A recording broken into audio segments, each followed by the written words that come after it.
सुब्बैया रंग बिरंगी मुर्गियों को एक तरफ एक टोकरी और दूसरी तरफ एक और टोकरी में रखता था। उन मुर्गियों को सारा गांव घुमाकर उन सबको बेचकर पैसे लेकर वो खुशी खुशी घर लौटता है। सुनो करके उसकी पत्नी सुब्बम्मा को पुकारता है सुब्बैया। हाँ जी, आप आ गए, सारे मुर्गियों को बेच दिया आपने, ऐसे कहती है सुब्बम्मा। अरे हाँ, दुगने दाम को बेच दिया मैंने, ऐसे खुशी में कहता है सुब्बैया। हाँ, उस मुर्गी को अंडे देने के लिए 2 महीने इंतजार करना पड़ेगा अब। हाँ, बात तो सही है। उन सब मुर्गियों में से एक गुलाब रंग की मुर्गी को अपने हाथ में लेकर, हाँ, ये मुर्गी तो हर 2 महीनों में एक बार ही अंडे देता है। काश ये साल भर हर महीने ऐसे अंडे देता, हम इससे बहुत ज्यादा पैसे कमा लेते। ये कहकर उस मुर्गी को वही जमीन पे छोड़ देता है सुब्बैया। चलो छोड़ो जी, इसी मुर्गे के वजह से तो हम कुछ तो भी कमा पा रहे हैं, अब उसी से काम चलाना होगा। अब चलो, खाने का वक्त हो गया, खाने आ जाइए आप। उस रात के 12 बजने के बाद सुब्बैया धीरे से नींद में जागकर अपनी आंखें खोलता है। उसके बगल में मौजूद सुब्बम्मा गहरी नींद में थी। इसी को मौका मानकर सुब्बैया धीरे से एक चाकू को लेकर बाहर जाता है। बाहर टोकरी के नीचे मौजूद उस गुलाब रंग की मुर्गी को वो बाहर निकालता है और उस मुर्गी से सुब्बैया ऐसे बात करता है। हर महीना अगर तू अंडा देगी तो तेरा कुछ जाएगा क्या? या फिर तुझे इस बात की घमंड है कि तू एक ही है जो रंग बिरंगे अंडे देती है? आज मैं तेरा घमंड उतार दूंगा। तो क्या कि तुम हर महीना अंडे नहीं देती हो, सारे अंडे तो तुम्हारे ही पेट में है ना। उन सारे अंडों को एक ही साथ बाहर निकालकर मैं उन सबको एक ही बार में बहुत ज्यादा पैसे के लिए बेच दूंगा, देख लेना। ऐसे कहकर जोर से हंसकर उसके चाकू से उस गुलाब रंग की मुर्गी को मार देता है सुब्बैया। लेकिन उसके पेट में देखने पर उसे एक भी अंडा नजर नहीं आता है। हाय भगवान, ऐसे सोचते ही रहता है कि इतने देर में सुब्बम्मा नींद से जाग उठती है। वहाँ आकर उसके पति के किए को देख, अरे भगवान, ये तूने क्या कर दिया? मैंने सोचा कि सबकी तरह तुम मूर्ख नहीं हो, पर तू तो वही निकला। अरे रे, इतनी अच्छी पैसे देने वाली मुर्गी को तूने जान से मार दिया। अरे रे, सोने की बतख की कहानी कभी सुनी नहीं है क्या तुमने? हाय भगवान, ये मेरे पति ने क्या कर दिया?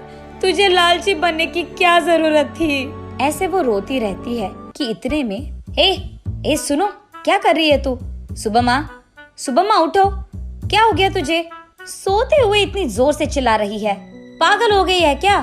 नींद से जागकर सुब्बम्मा परेशान होकर अपने पति की ओर देखती है। उसे कुछ नहीं समझ आता है। वो तुरंत बाहर जाकर टोकरी के नीचे बैठे उस मुर्गी को भी देखती है। वो मुर्गी तो हमेशा की तरह सही सलामत थी। ये देख सुब्बम्मा अंदर आकर, ओह, ये सब सपना था, मैंने तो सच सोच लिया था इसे, ऐसे कहती है सुब्बैया से।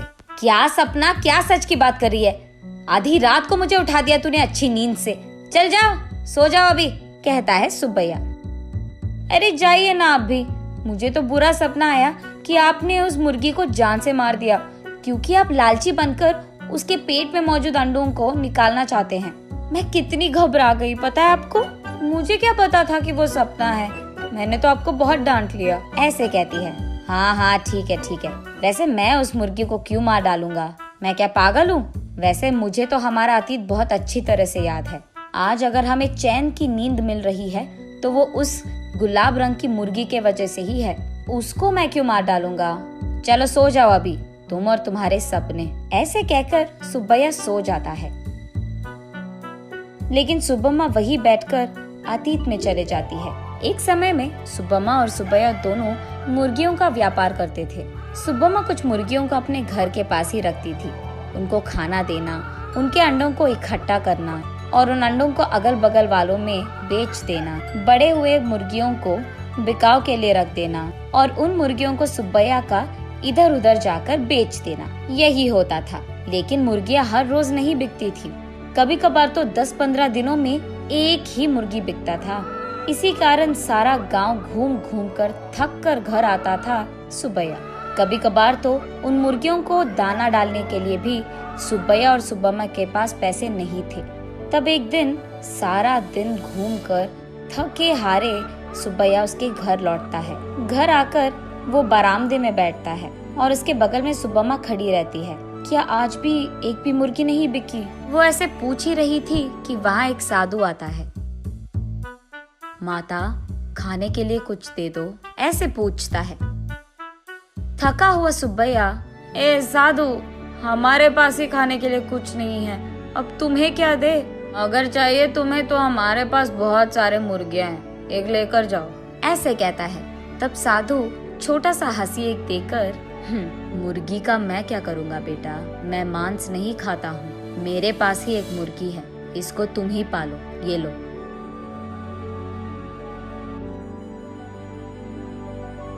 ये कहकर उनके हाथ में मौजूद एक गुलाब रंग की मुर्गी को उसके हाथ में देता है। मुड़कर देखने से पहले ही वो साधु वहाँ से गायब हो जाता है। सुब्बैया तब उस गुलाब रंग की मुर्गी को देख, इस तरह की मुर्गियाँ भी मौजूद है क्या?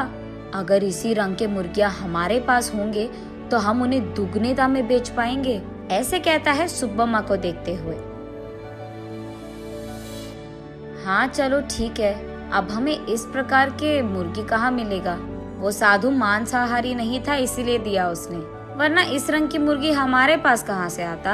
ये कहकर उस मुर्गी को वही एक टोकरी में डालकर वहाँ से चले जाते हैं। अगले दिन देखने पर वो मुर्गी अंडे देता है। ये देख वो दोनों उन सारे अंडों को एक जगह इकट्ठा करके रखते हैं। कुछ दिन बाद उन अंडों से बाहर आए मुर्गियों को देख सुब्बम्मा आश्चर्यचकित हो जाती है। अरे सुनो, इधर आइए आप, सुनते हो? अरे कहाँ हो आप? इधर आइए जल्दी, ऐसे वो अपने पति को पुकारती रहती है। अरे क्या हो गया?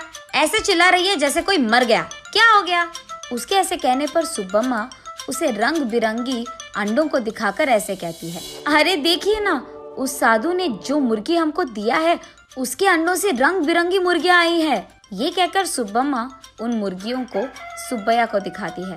चलो अच्छा ही हुआ, भगवान की कृपा हो या साधु की, हमारे लिए तो ये भला ही है। चलो हमारी मुश्किलें तो खत्म हो गई।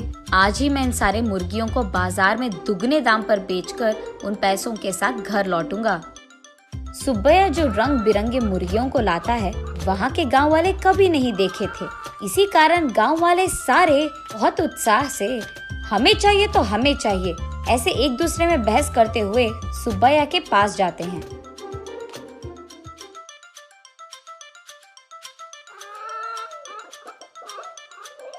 ऐसे वो मुर्गी एक महीने में सारे दिन अंडे देकर, फिर 2 महीने बिना अंडों के, फिर उसके बाद एक और महीना सारे दिन